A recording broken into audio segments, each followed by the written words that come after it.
একের পর এক দুঃসংবাদে ভীত সন্ত্রস্ত ভারতের মোদী সরকার। চরম উদ্বেগজনক পরিস্থিতি মণিপুরে। মাত্র কদিন আগেই সেনাবাহিনীকে প্রস্তুত থাকার নির্দেশ দিয়েছিলেন দেশের প্রতিরক্ষা মন্ত্রী রাজনাথ সিং। সেখানে উল্লেখ করেছিলেন বাংলাদেশের কথাও। কিন্তু তার দুদিন না যেতেই ভারতের জন্য গভীর দুঃসংবাদ। সেই নির্দেশনার নেপথ্যে কি হচ্ছে সেটি প্রকাশ করে দিল ভারতীয় গণমাধ্যম আনন্দবাজার। যে ভারতের ৬০ কিলোমিটার এলাকা দখল করে ফেলেছে চীন, যা ঘটেছে সেভেন সিস্টার্সের অন্তর্গত অরুণাচলে। গণমাধ্যমকে এই তথ্য নিশ্চিত করেছে সেখানকার স্থানীয় বাসিন্দারাই। স্থানীয়রা বলছেন, অঞ্জ জেলার কাপাপু এলাকায় চীনা ক্যাম্পের খোঁজ মিলেছে। ইন্ডিয়া টুডের একটি প্রতিবেদনেও এই দাবি করা হয়েছে।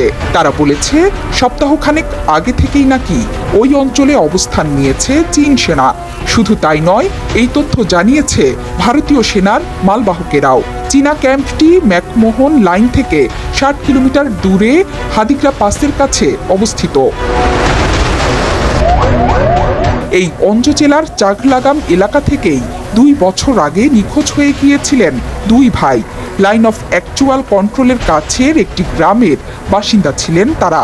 চীন সীমান্তবর্তী অঞ্চলে ঔষধি গাছের খোঁজে গিয়ে হারিয়ে গিয়েছিলেন দুই ভাই।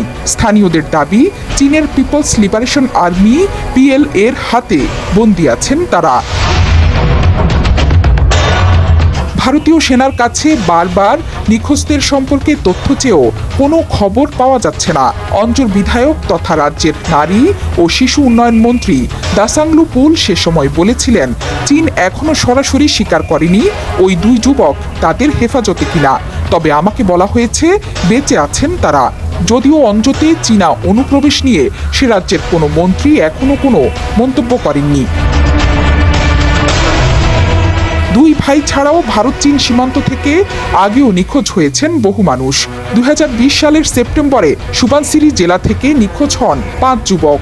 এক সপ্তাহ PL এর হাতে বন্দী থাকার পরে ঘরে ফেরেন তারা। ২০২২ সালেও এক কিশোর ৯ দিন বন্দী ছিলেন চীনা সেনার হাতে। পাশাপাশি এবারই প্রথমবার নয়, এর আগেও বিভিন্ন সময়ে ভারত ভূখণ্ডে চীনা অনুপ্রবেশের খবর প্রকাশ্যে আসে। ২০১৯ সালে চীন অরুণাচল সীমান্তে আমাকো ক্যাম্পের কাছে দৈমরু নালার ওপর কাঠের অস্থায়ী ব্রিজ বানিয়েছিল চীন। ২০২০ সালেও দিবং জেলাতেও ঢুকে পড়েছিল চীনা বাহিনী।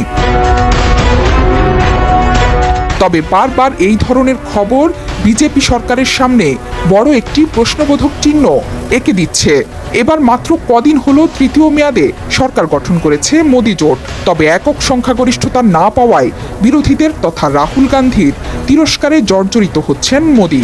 এমনকি বিভিন্ন স্থানে চীন সেনাদের প্রবেশ নিয়ে উদ্বেগ প্রকাশ করেছেন কংগ্রেস নেতা, যা ভবিষ্যতে মোদীর টিকে থাকা নিয়ে প্রশ্ন তুলছে। জোহরা চৌধুরী সেতু, ৭১।